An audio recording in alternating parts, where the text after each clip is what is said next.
The orange. The fruit so popular, they named a colour after it.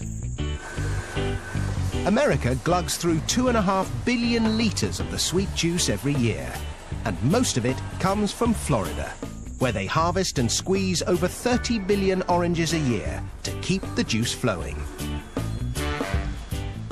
Florida, the Sunshine State, home of Disney World, Miami Vice, hanging chads, and oranges. Millions upon millions of oranges. In fact, orange trees outnumber people 3 to 1 in Florida, and they produce over 6 million tons of citrus fruit every year. And almost all of it ends up as breakfast orange juice.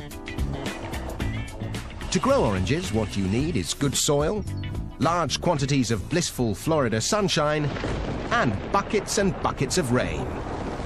They don't like to advertise it, but the Sunshine State is also the soggy state. Parts of Florida are among the wettest places in the US, with up to 180 centimetres of rain a year. Not so good if you came here for a beach holiday, but great for farmers like Tom Kirshner. This is what adds up to giving us a good environment to grow citrus, adequate rainfall to produce large crops with lots of juice in them. Thanks to the sizzling sunshine and dismal downpour, Tom's able to grow 5 different varieties of oranges here. They do this because each variety ripens at different times of year, which means you can enjoy OJ all year round. But how do they know when an orange grove is ripe for harvesting?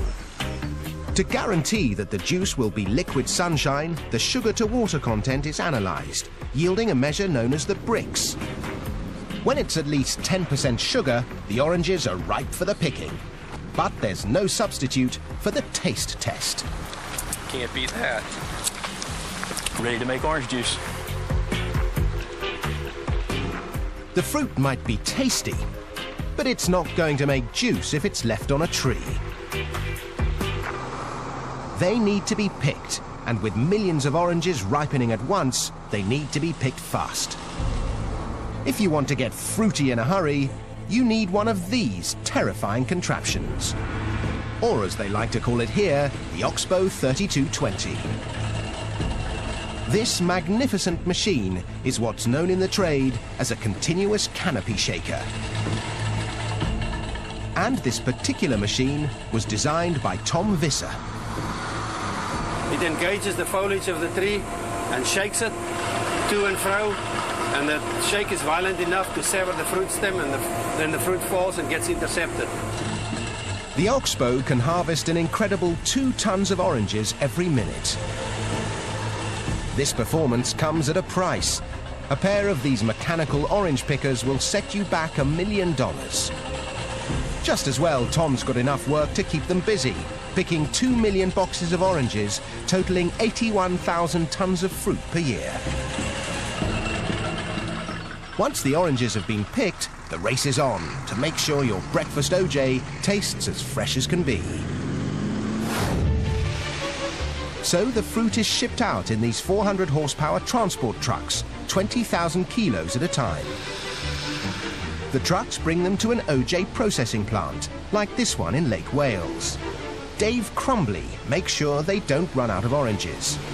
We'll do about 200 of these trucks a day. And each one of these trucks will hold about 120,000 oranges. In 24 hours, we'll be about 24 million pieces of fruit that will run through here. So, more often than not, Dave gets his daily dose of vitamin C. To begin with, the oranges are washed out of the trucks. The fruit is then carried along 2 kilometers of conveyors into the processing plant where it's graded. The oranges are separated by size, and it's time to extract the juice. But these days you won't find gangs of sad-looking orange squeezers with sore wrists. This is orange juice squeezing on an industrial scale. This fearsome machine drops each orange into a ring of metal prongs, which squeeze out the juice before ejecting the pith and peel.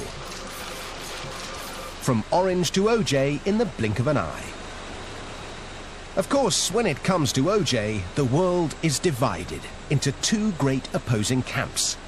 One likes it smooth, the other with bits.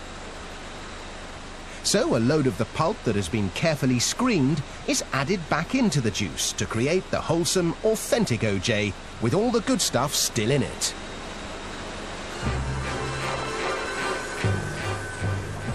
The OJ is now ready to be poured into cartons. It takes 24 oranges to make enough juice to fill each 1.89-litre carton. But quantity counts for nothing unless the quality's good enough to keep orange juice the world's favourite breakfast tipple. There are palates that can tell a Beaujolais from a Burgundy in an instant. And noses that can whiff a Chanel No. 19 from 100 paces. Well, these guys do the same for OJ. An expert OJ taster can spot minute variations in taste, composition and acidity. Doesn't have a very much oily feeling either, does it? There are 11 different measures of quality. Only when a batch of OJ ticks every box is it fit to be shipped.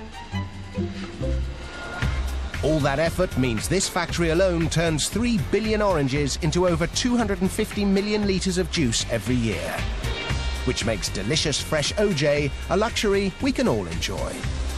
I love oranges. I love orange juice. Nothing any better.